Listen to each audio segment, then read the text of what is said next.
এই কার্যক্রমগুলো বিধান মানার কারণে আজকে আমি মহানগর সভাপতি হয়েছি।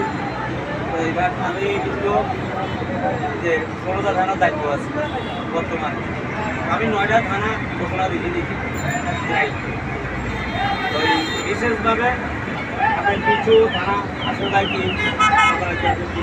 যুক্ত হওয়ার কারণে আমি কিন্তু সাংগা থানা এটা কার্যত করার পরে আমি পুনরায় আবার কি সাংগা থানা গঠন করছি।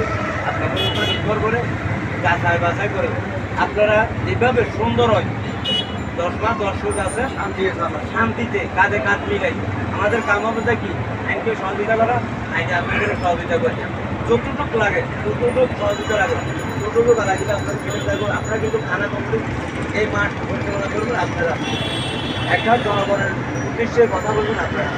আমি আপনাদের কিন্তু পরে আগে কিন্তু আপনারা হবেন তাই জনগণের মা বাপ, পরে আসবো আমি। তো বাকিটা আমি কী করবো যেটুকু আমি শাসন করবো বক্তব্য শেষ করলাম। আসসালামু আলাইকুম।